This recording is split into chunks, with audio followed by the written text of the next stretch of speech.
OK, je vais continuer sur... c'est la suite de la semaine passée. En fait, vous vous souvenez, j'avais commencé avec un Jean 4.1. Qui se souvient ça? Comment? Le discernement des esprits. De discerner derrière chaque parole l'esprit qui anime les paroles ou le comportement, ou peu importe. Alors, je vais continuer parce que pour moi, c'est très d'actualité avec ce qui se passe dans le monde aujourd'hui. Pour ceux qui suivent un petit peu les événements, pas selon le narratif, mais quand on a de l'information des gens qui bypassent le narratif, bien, on voit que, garanti que ça prend un discernement. Qui se souvient du mot pour le discernement qu'on a vu la semaine passée?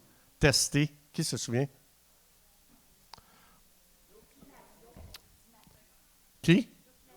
Oui, voilà. Est-ce qu'on peut applaudir ces gens-là qui ont une mémoire incroyable? On peut aussi reconnaître qu'il y a des gens qui prennent des notes. Dokimazo. Alors, c'est important. On a vu la semaine passée que Jean il dit, s'il te plaît, ajoute pas foi à n'importe quoi, là. Crois pas tout ce qu'on te dit. Ne crois pas tout ce que tu vois. Teste toutes choses. Dokimazo. On a vu ça? Alors aujourd'hui, je vais continuer sur ce sujet-là parce que la raison pourquoi que c'est important de dokimazo, de tester toutes choses, eh bien, une des raisons, c'est ça ici. Jésus va dire dans Jean 8, 44, il n'y a pas de vérité en Satan. Alors, tout ce qu'il va souffler est mensonge. Hein? C'est vrai? Vous êtes d'accord? Vous n'avez pas l'air sûr? Absolument. Alors, Jésus, il dit, c'est Jésus qui dit ça, hein? C'est pas moi. Lorsqu'il profère le mensonge, c'est la seule chose qu'il sait faire, il parle de son propre fond, car il est menteur et le père du mensonge. Pseudos. Alors, Jésus, il nous explique, Jésus, il a vraiment une habilité surnaturelle extraordinaire d'enlever le voile devant toute chose pour nous montrer la réalité non voilée de toute chose. Alors, Jésus va nous expliquer que Satan, c'est un menteur, mais ce n'est pas juste un menteur, c'est le père du mensonge. Et le mot mensonge, ici, c'est pseudos. Je vais vous donner la définition de ça. Pseudos, ça dépeint une personne qui donne une fausse image d'elle-même. Retenez ça. Pseudos, ça veut dire quoi? Quelqu'un... Ah, comment? C'est quelqu'un qui donne une fausse image de lui-même. OK? Rappelez-vous ça. Alors, soit par qu'est-ce qu'il fait, soit par qu'est-ce qu'il dit, ou par le fait ou la vérité qu'il prétend être vrai. Vous m'avez suivi? Alors, je vais vous montrer pratiquement qu'est-ce que ça donne pseudos. OK? On va voir ça ensemble. Alors, je vais vous montrer ici, c'est une vidéo qui explique parfaitement pseudos. OK?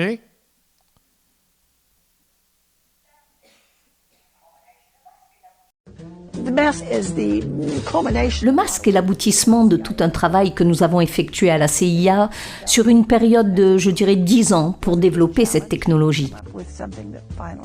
C'était un grand défi de trouver quelque chose qui s'anime et fonctionne pour tromper une personne à moins d'1 mètre de vous. Rappelez-vous de ça. Ils sont capables de tromper, tu peux être à 1 mètre d'une personne.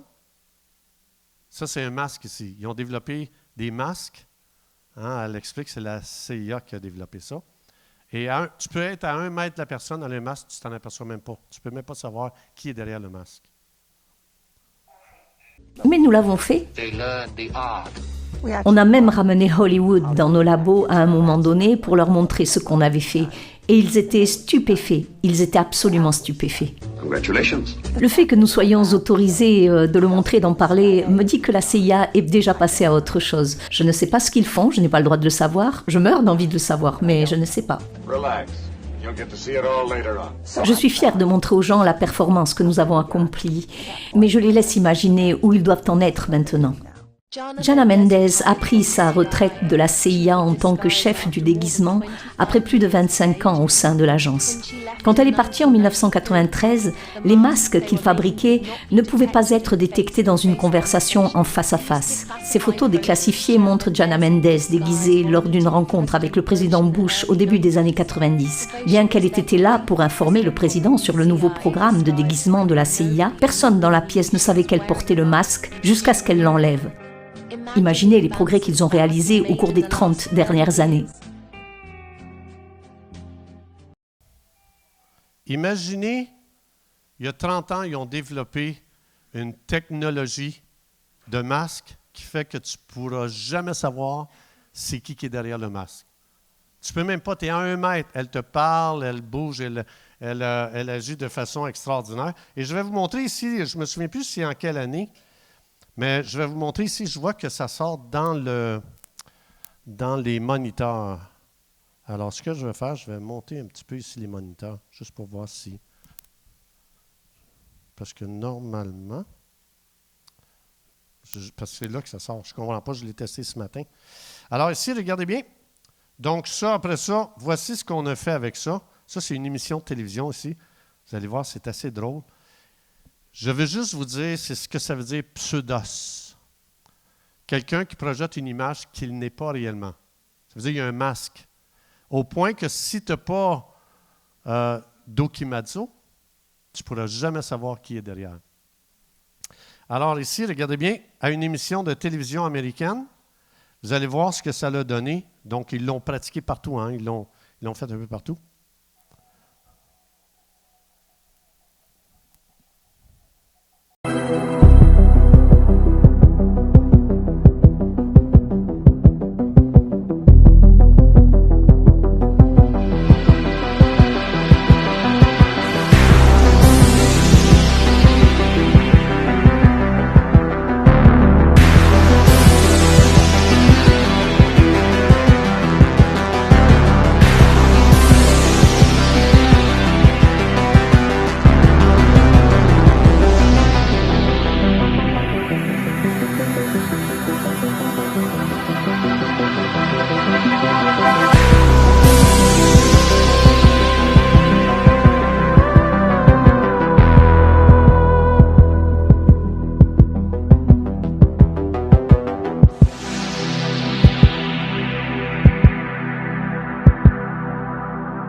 Il explique ici dans cette émission-là, même l'animateur a été trompé.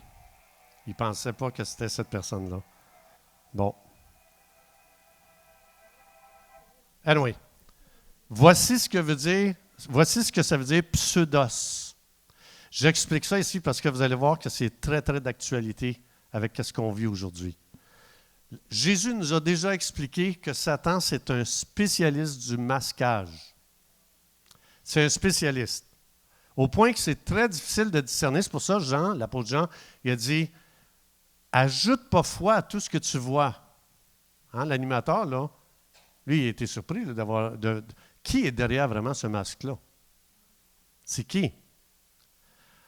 Mais savez-vous que cette technologie-là est utilisée pour les artistes qu'on voit à la télévision? Vous pensez de voir l'artiste que vous aimez. Ce n'est pas lui du tout, ou ce n'est pas elle. Vous pensez de voir vos politiciens. Ce n'est pas eux. On vit dans un, plus que jamais, on vit dans une pseudos extrêmement avancés.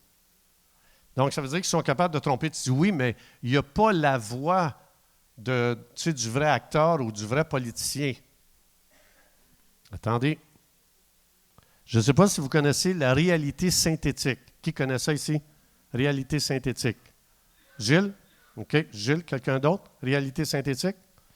Alors, regardez bien ça ici. Je vous montre Microsoft, ce qu'ils ont mis sur pied. Microsoft, avec ce programme-là ici, Val-I, peut imiter n'importe quelle voix juste s'il prend un échantillon de 3 combien? 3 secondes. Ça, c'est Microsoft qui est capable. Il enregistre sa voix là, pour 3 secondes et après, il est capable, avec d'une façon électronique, il est capable de faire parler la personne, puis il prend le micro, puis toi, tu entends la voix de Céline Dion, mais ce n'est pas elle du tout. I am not Morgan Freeman, and what you see is not real. Well, at least in contemporary terms, it is not. What if I were to tell you that I am not even a human being? Would you believe me? What is your perception of reality? Is it the ability to capture, process, and make sense of the information our senses receive? If you can see, hear, taste, or smell something, does that make it real?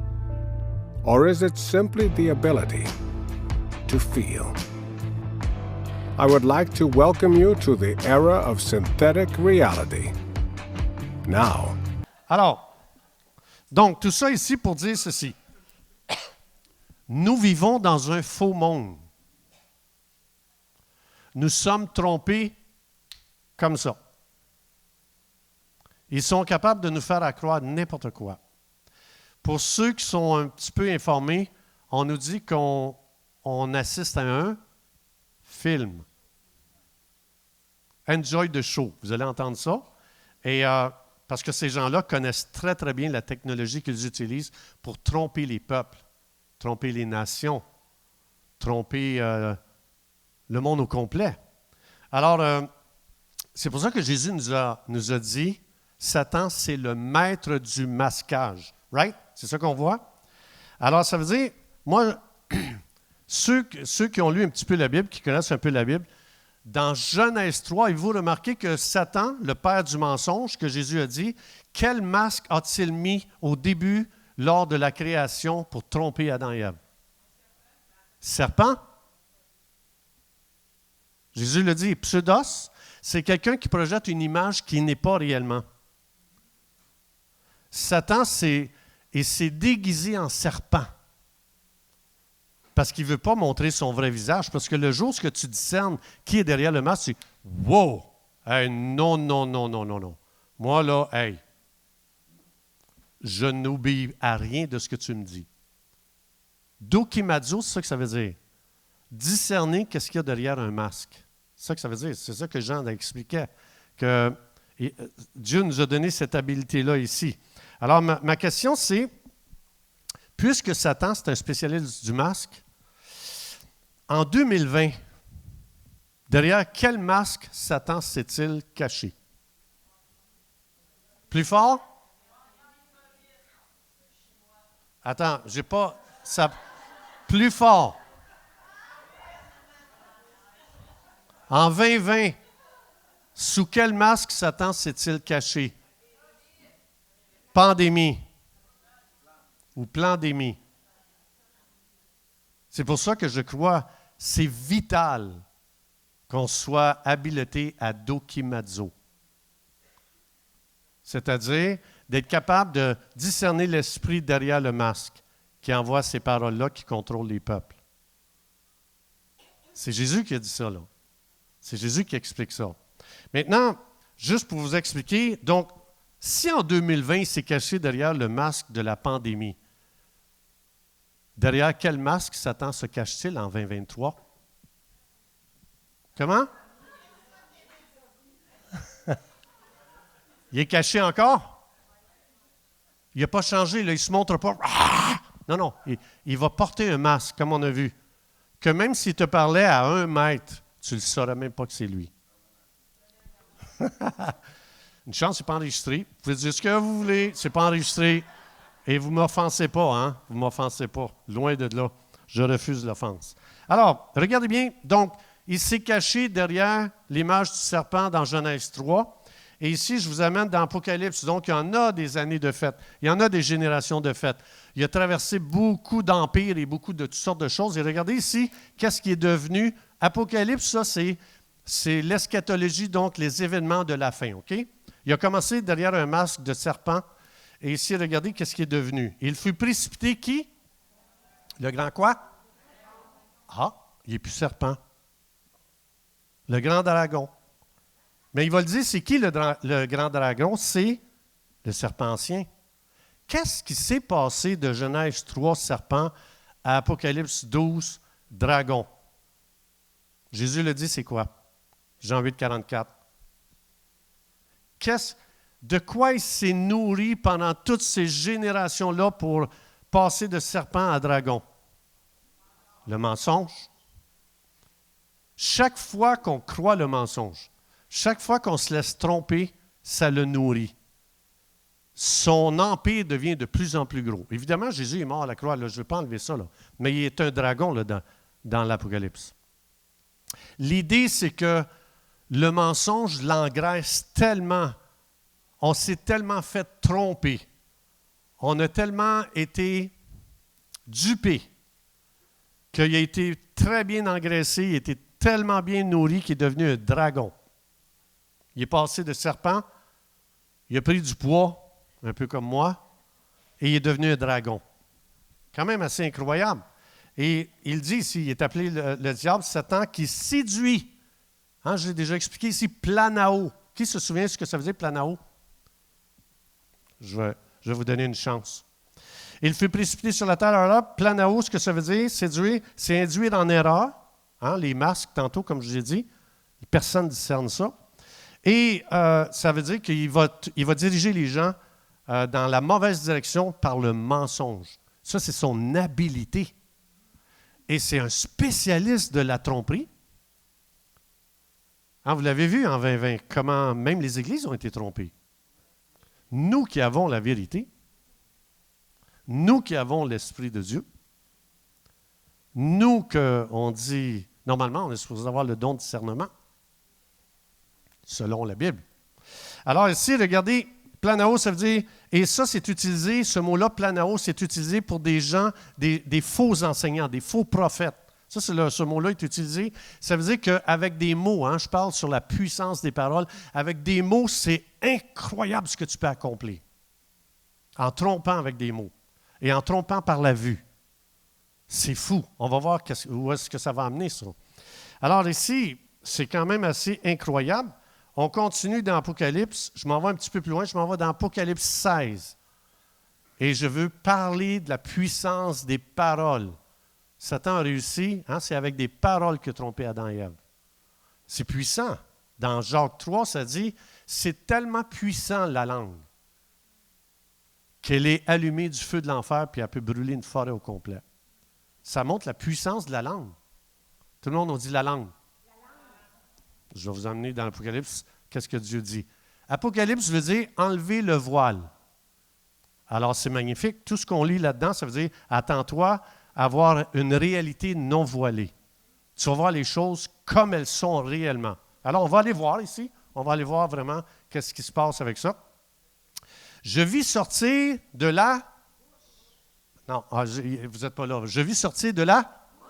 OK, important. De la bouche de qui? Le dragon, comme on a vu tantôt. J'ai vu sortir de sa bouche, du dragon, de la... Ah, vous n'êtes pas là. De la quoi? De qui? La bête. Encore la bouche. Hein, le voile est enlevé, là. L'Esprit de Dieu est en train de nous révéler quelque chose, là. Ensuite de ça, j'ai vu sortir de la... De qui? Faux prophète. Parole encore. J'ai vu sortir de leur bouche quelque chose de spécial. 3 esprits impurs semblables à des grenouilles. Ha ha! La révélation est ici. Alors, souvenez-vous que l'Apocalypse, c'est un livre de symboles, right? Mais ici, il veut juste nous expliquer prépare-toi à entendre quelque chose de très choquant. Parce que de la bouche du dragon, de la bouche de la bête, de la bouche du faux prophète, il y a quelque chose qui est sorti de là qui est 3 grenouilles. Donc, des esprits de démons. OK? Semblables à des grenouilles, ce sont des esprits de démons. Il dit ici. Alors, ils vont faire des prodiges, ils vont vers qui? Les rois de la terre, afin de rassembler pour le combat du grand jour de Dieu, du Dieu Tout-Puissant. Il les rassemblait dans un lieu en hébreu appelé Armageddon. C'est là qu'il va y avoir la plus grosse bataille de toute l'humanité, pas tellement du bord de Dieu, parce que ça dit que Jésus va éternuer et Satan est détruit. Alors, tu sais, ce n'est pas un grand combat. C'est juste qu'il va réunir tous les rois de la terre à cet endroit-là. Jésus, qui peut aller à sa cheville? Tu peux réunir toutes les nations de la terre, tu vas perdre ton temps. Mais l'idée, c'est que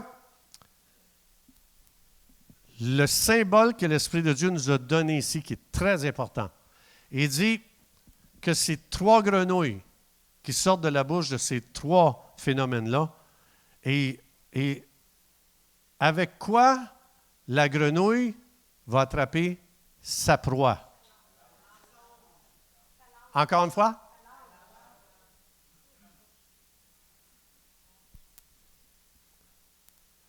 La grenouille, je vous ai préparé une petite vidéo. Moi, j'aime beaucoup les petites vidéos.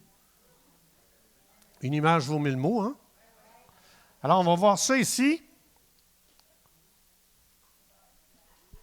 Voilà. C'est pour ça que l'Esprit de Dieu nous donne l'image de la grenouille. Là, il explique ici, c'est comme du miel. Hein? Ils ont tout analysé ça. Mais l'idée, c'est ça ici. Ce que je veux dire, ce qu'il est en train de dire, c'est très, très, très, très, très important. Maintenant, je vais vous poser une couple de questions sur le texte qu'on vient juste de lire ici, OK? Qui est la cible des grenouilles? Je vous ai donné la réponse. Moi, je suis un gars, écoutez, j'ai toujours détesté les examens à l'école. Je vous donne toujours les réponses toutes cuites. Les têtes. La cible des grenouilles, c'est ceux qui dirigent les peuples. Ah, absolument. Les rois, dans ce temps-là, hein, c'était des rois. Il n'y avait pas un peu comme notre organisation aujourd'hui, là, notre structure. L'idée, c'est que la cible numéro 1 des démons du mensonge, c'est les têtes. OK? Mon autre question, c'est qui sont les plus vulnérables aux démons de mensonge? Ça le dit ici. Les rois. Suivez-moi là. Pourquoi les démons du mensonge ciblent une personne? Une personne en tête contrôle des millions en dessous. Donc, ils n'ont pas besoin de beaucoup de grenouilles pour égarer la planète. Juste 3. Comprenez-vous pourquoi qu'on veut amener le pouvoir centralisé? Comprenez-vous pourquoi on nous met sous l'OMS, Forum économique mondial, on met nos gouvernements? Parce que là, déjà, notre gouvernement, une personne pouvait nous confiner, nous masquer, nous vacciner, juste une personne. Mais là, c'est pas assez. Là, ils veulent atteindre plus de gens. Fait qu'on va les mettre sous une autre organisation qu'on n'a jamais votée. Ce sont des non-élus. Ils se sont votés eux-mêmes. Alors, j'ai une autre question, c'est à quel projet ils ont forcé les têtes de la terre? Je vais vous donner la réponse.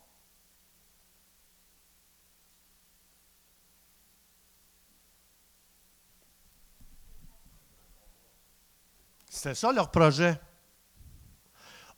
Écoutez, je vais vous le mimer. La bête, le dragon, la bête et le faux prophète envoient des esprits de démons de mensonges aux têtes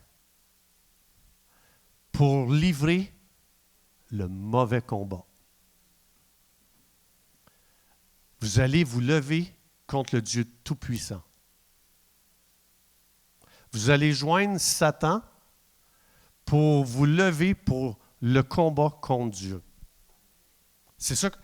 L'Apocalypse, ça, je répète, c'est un voile enlevé. C'est ça que ça veut dire, enlever le voile. L'Esprit de Dieu est en train de nous expliquer qu'est-ce qui se passe avec les autorités. Maintenant, j'ai une question ici. Quand je vois le voile enlevé et que je vois que des esprits de démons contrôlent une tête, les autorités, qui me dirait ici aujourd'hui, soumets-toi à eux? Levez la main ceux qui me diraient, soumets-toi à ça, à ces rois-là. Pourquoi? Parce que vous êtes exposé à dokimazo, à discerner.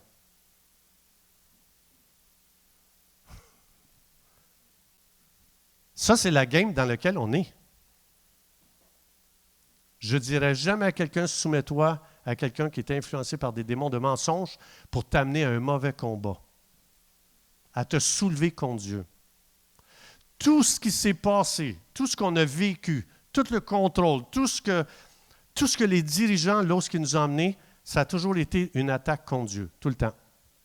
On n'est rien, nous. Satan déteste Dieu et il va faire n'importe quoi en son pouvoir pour nous amener à se soumettre à son agenda à lui. Et c'est pour ça que ça prend dokimazo. Testez tout. Tire sur le masque comme l'animateur a fait tantôt. Essaie de tirer sur le masque pour savoir si c'est vrai ou pas. C'est ça qu'il veut dire. C'est ça que Jean disait à Jean 4.1. Ne crois pas, n'ajoute pas foi à tout esprit. Puis il explique, il dit, c'est à l'esprit qu'il ne faut pas que tu ajoutes foi. Ici, on voit, c'est 3 esprits qui contrôlaient les autorités. Est-ce que vous pensez qu'on a besoin d'un réveil phénoménal du discernement des esprits dans notre génération? Et en plus, l'Apocalypse nous explique que ça, c'est à la fin. Ça veut dire que j'en ai encore plus besoin que dans le temps de l'apôtre Jean. J'ai plus besoin du don de discernement des esprits. Des esprits.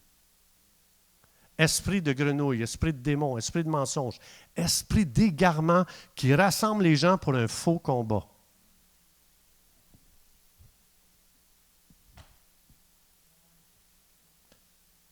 Pour moi, si vraiment on voit dans l'esprit qu'est-ce qui se passe, il y a bien des choses qui ne se diraient pas, qu'on n'exigerait pas aux croyants. Beaucoup. Quand on sait, c'est pour ça que j'ai dit tantôt, qui est la cible des grenouilles? Ce n'est pas le jardinier dans sa cour qui fait pousser des légumes. Il n'y a pas d'influence à part sur ces légumes. Satan aime les gens qui... C'est pour ça que notre système a besoin d'une réforme profonde. Je ne crois pas au système dans lequel on vit. Trop de pouvoir à une personne. Il faut que le pouvoir soit redistribué au plus grand nombre possible. Comme ça, tu ne peux pas contrôler. Ça prendrait toutes les grenouilles de la mer pour séduire le peuple. Et là, tu en as besoin. Jésus nous explique 3. 3 pour réunir toutes les nations de la planète. Ben oui. Comme ça. Quand on chantait tantôt, « Envoie le réveil, fais le Seigneur, agis par ton esprit, ouvre-les, les yeux, les cieux. » Si les gens de prière, Yves c'est un homme de prière, je sais qu'il y en a d'autres ici, pour moi, c'est urgent de prier pour que nos yeux s'ouvrent, qu'il y ait un plus grand discernement de l'esprit plus que jamais. Parce qu'on est... Là, il y a beaucoup de gens qui ne connaissent pas l'agenda. 21, l'agenda 30. C'est loin d'être terminé. Et c'est pour ça qu'on a un rôle à jouer phénoménal. Pas rentrer dans la peur. Je veux juste essayer de vous montrer quelque chose qui est très important. Alors, je veux juste amener ce principe-là ici. Je veux juste vous lire des principes par rapport au texte qu'on vient juste de lire dans l'Apocalypse. Je vais vous lire ça. Principe numéro 1. Un leader politique corrompu gagne de la puissance quand le peuple croit le mensonge. Plus qu'on va se soumettre à croire qu'est-ce qu'ils disent, plus qu'on leur donne du pouvoir. Qui veut donner du pouvoir à quelqu'un qui est sous l'influence de la grenouille?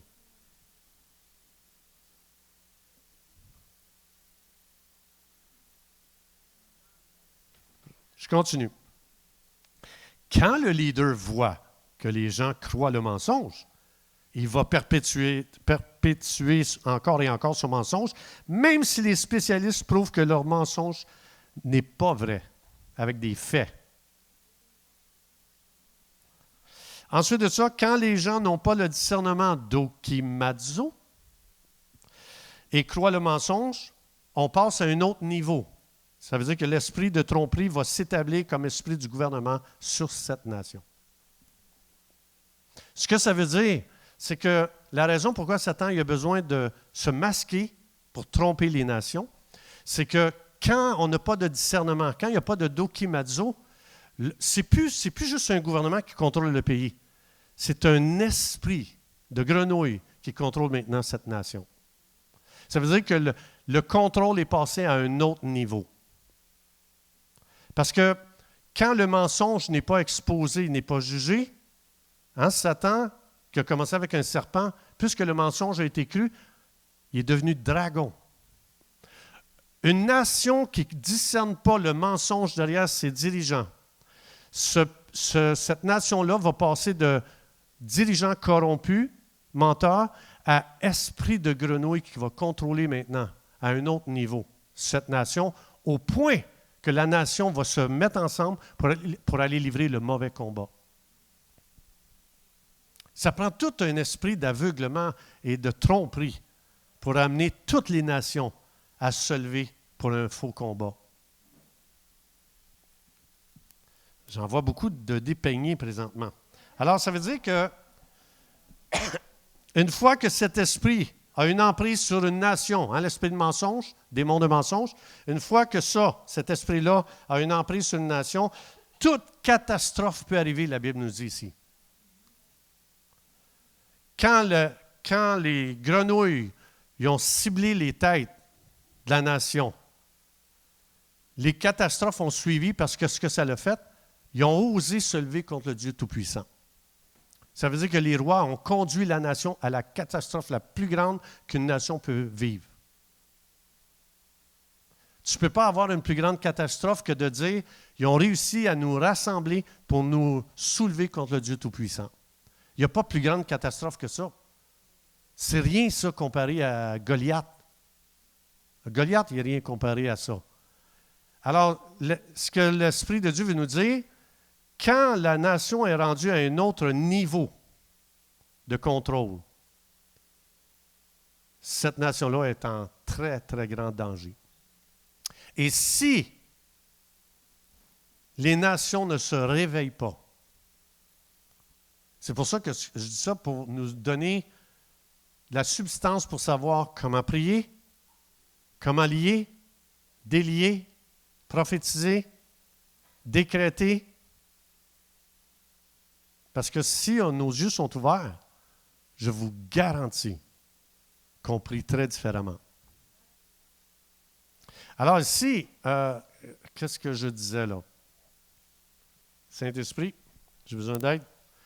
Alors, donc, oui, c'est ça. C'est que quand tu sais, comme Satan est passé de serpent à dragon, le système de ce monde est passé à une institution de Dieu familiale et à la fin, c'est devenu la bête. Elle aussi, elle a été engraissée par le mensonge. En tout cas, aujourd'hui, ce n'est pas mon sujet, mais l'idée, c'est que quand il y a un chiffre que la nation est amenée à un autre niveau par des esprits de mensonge, cette nation est vraiment en danger. C'est pour ça que quand on prie, il faut prier pour un réveil, que les yeux des dirigeants, premièrement, s'ouvrent. Il faut intercéder, il faut lier l'esprit de mensonge sur notre nation. Il faut lier l'esprit de mensonge, il faut lier l'esprit de tromperie et de délier un esprit de réveil, un esprit d'onction, de vision du monde spirituel. C'est important. Alors, ensuite de ça, l'aveuglement d'accepter. Lorsque l'aveuglement nous fait accepter le mensonge des leaders politiques, ça augmente l'esprit de déception pour cette nation-là. C'est pour ça qu'il faut lier l'esprit de déception, l'esprit de séduction. Le combat spirituel, c'est ça. Le vrai combat spirituel, c'est de discerner l'esprit. Et une fois qu'on a discerné l'esprit, on est équipé pour prier, prophétiser, lier, délier et décréter, etc. Et qu'est-ce qui arrive quand les gens ne veulent pas se soumettre à l'esprit de tromperie qui force les dirigeants à faire fléchir les genoux d'un peuple? Connaissez-vous un exemple dans la Bible de quelqu'un qui n'a jamais voulu se mettre à genoux devant un leader? Daniel, Job, les amis de Daniel. Quelqu'un d'autre? Oui? Mardoché. Vous connaissez dans le livre d'Esther, Esther 3, dans Esther, je vais vous le lire, et je termine avec ceci. Quand tu refuses de fléchir devant un leader, parce que tu as du discernement, et si tous les serviteurs du roi, tous qui se tenaient à la porte du roi, fléchissaient le genou et se prosternaient devant Haman. Vous savez la position de Haman dans le royaume? Premier ministre. Combien de gens auraient dit à Mardoché, soumets-toi? Fléchis les genoux. Alors ici, il refuse de se prosterner devant le premier ministre, car tel était l'ordre du roi. Mais Mardoché ne fléchissait point le genou et ne se prosternait point. Alors Haman vit que Mardoché ne fléchissait point le genou et ne se prosterna point devant lui. Il fut rempli de fureur. Et là, après ça, l'histoire, ça dit que, je peux le lire, là, mais il dédaigna de porter la main sur Mardoché seul. Je vais faire plus de dégâts que ça, car on lui avait dit de quel peuple il était. Mardoché, il était quoi? Hébreu. Alors, il voulait détruire le peuple de Mardoché, tous les Juifs qui se trouvaient dans tout le royaume d'Assuérus. Pourquoi qu'il voulait absolument détruire Mardoché? Parce que le gars commençait à amener un réveil chez les autres. Hein? Il commençait à exposer le cœur de ce dirigeant-là. Un corrompu. Quand tu veux tuer quelqu'un parce que tu ne te mets pas à genoux devant lui, cette personne-là a soif de pouvoir terriblement. Et ensuite de ça, Mardoché, c'est plutôt le monde spirituel derrière Mardoché qui savait que Mardoché était en train d'ouvrir la porte à la délivrance du peuple au complet. Et c'est pour ça qu'on n'arrête pas de nous dire « soumets-toi ». Pourquoi? Le mensonge ne sera jamais exposé. Et en plus, la délivrance ne peut pas arriver. C'est à travers Mardoché. Ça l'a tellement enragé. Je veux dire, il a fait sortir ce qu'il y avait dans le cœur de Haman. Il est venu enragé. Et là, il y avait une persécution contre tout le peuple juif dans l'Empire. Et le peuple s'est tourné vers Dieu. Ils ont crié à Dieu. Et ils ont gagné la victoire. Parce que le roi avait fait un décret qui ne pouvait plus revenir sur son décret. Mais l'idée, c'est pour ça que j'amène ça aujourd'hui pour réaliser ensemble, dans les temps dans lesquels on vit. Moi, je crois sincèrement, de tout mon cœur, qui croit qu'on est dans les derniers temps? Hein, vous entendez ça partout, dans toutes les églises, tous les croyants disent « Je crois que le Seigneur revient bientôt, on est dans les derniers temps. » Mais ici, je viens de vous lire qu'est-ce qui va arriver dans les derniers temps. Là, juste, tu as les 7 sceaux, 7 trompettes, 7 coupes. Ceci arrive. C'est-tu avant ou après? Je pense que c'est après. C'est la 6e coupe, je crois. C'est la 6e coupe. Hey, on est loin. Hein, l'Euphrate va s'assécher. 6e coupe. Après, c'est le retour de Jésus. Ça veut dire qu'on est très, très, très, très, très, très, très, très avancé. Allez voir ça. Allez voir sur Internet, sur YouTube, assèchement de l'Euphrate. Vous allez voir ce qu'on est rendu. C'est la 6e coupe.